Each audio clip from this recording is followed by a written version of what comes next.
আর আল্লাহ সুবহানাহু ওয়া তাআলা যত নবী রাসূল মানুষ থেকে পরীক্ষা নিয়েছেন, একটাই উদ্দেশ্য তার স্ট্যাটাস বা মাকামকে উত্তীর্ণ করা, উপরে নেওয়া। যেমন হযরত আইয়ুব নবীর কথা বলছিলেন। বিকাশ পেমেন্টে ১০,০০০ টাকার বেশি অফার, শপিং চলছে তো। তিনি যখন ৮০ বছর বয়স খুব সুন্দরভাবে কাটালেন, ৮১ থেকে ৮৭, অর্থাৎ বলা হয়েছে যে সর্বশেষ ৭ বছর ওনার এমন রোগ হলো যে যেই রোগের কারণে মানুষ তার থেকে দূরে চলে যাচ্ছে। পাড়া কেউ ১৮, ১৭, ১৮ জি, বছর বলেছেন জি। এলাকার মানুষ সবাই দূরে চলে যাচ্ছেন। সর্বশেষ উনাকে একটা আলাদা জায়গার মধ্যে উনাকে রাখা হলো। তো উনার স্ত্রী হযরতে সৈয়দা রাহিমা তিনি বললেন যে, "আপনি আল্লাহর কাছে একটু দোয়া করুন না।" তখন উনি একটু রাগ করলেন। তিনি বললেন যে, "৮০ বছর তো আমার কোনো সমস্যা হয় নাই। তো যে আল্লাহ সুবহানাহু ওয়া তাআলা ৮০ বছর আমাকে এত সুন্দর জীবন দিয়েছেন, এই সামান্য কিছু সময়ের জন্য আমি দোয়া করব?"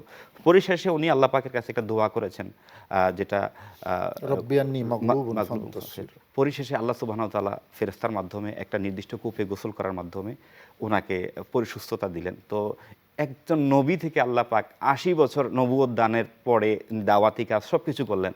সর্বশেষ কিন্তু আল্লাহ পাক তার থেকেও পরীক্ষা নিয়েছেন। অতএব আমরা যারা মাঝে মধ্যে এরকম বিষয়গুলো আসে, আমরা যেন অধৈর্য না হই। পরীক্ষা ছাড়া তো পাস আশা করা যায় জি না। না। ধৈর্যটা সেরকম একটা জিনিস। আল্লাহ পাক রব্বুল আলামিন আমাদের জীবনটাই পরীক্ষার জন্য রেখেছেন। ইব্রাহিম আলাইহিস সালামের পরীক্ষার কথা, ঈদ ইবতালা ইব্রাহিম রব্বুহু বিকালিমাতিন ফাআতাম্মাহুন্না।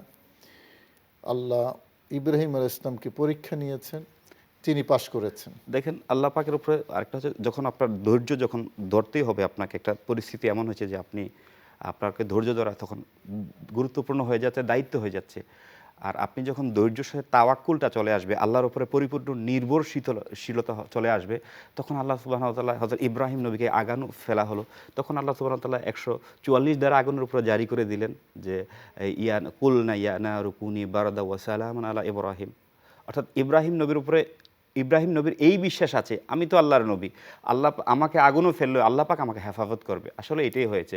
তো ধৈর্যের সাথে যদি আমরা তাওয়াক্কুল, আল্লাহর উপরে নির্ভরশীলতাটা একটু বৃদ্ধি করতে পারি, তাহলে কিন্তু আমরা আমাদের সামাজিক জীবন, দ্বীনি জীবন, এই দুনিয়ার জীবনটাতে আমরা কিন্তু সাকসেস হতে তাওয়াক্কুল ছাড়া তো ধৈর্য ধরা সম্ভবই না। সম্ভব না। জি।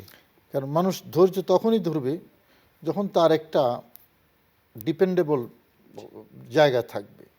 তা আমাদের ডিপেন্ডেবল জায়গা তো আল্লাহর উপর ভরসা, যে আল্লাহ আছেন। আমরা যখন বিপদে পড়ি তখন আমাদের এই বিশ্বাসটাই আমাদেরকে ধৈর্য ধারণ করতে সহযোগিতা করে, যে নিশ্চয় আল্লাহ আছেন, আমার এই বিপদ থেকে আল্লাহ একসময় আমাকে মুক্তি দেবেন। যাই হোক, ধৈর্য সম্পর্কে নবীদের উদাহরণ টেনে, কোরআন এবং হাদিসের উদাহরণ টেনে সুন্দর আলোচনা করেছেন। আপনাকে অনুষ্ঠানের পক্ষ থেকে ধন্যবাদ। ধন্যবাদ।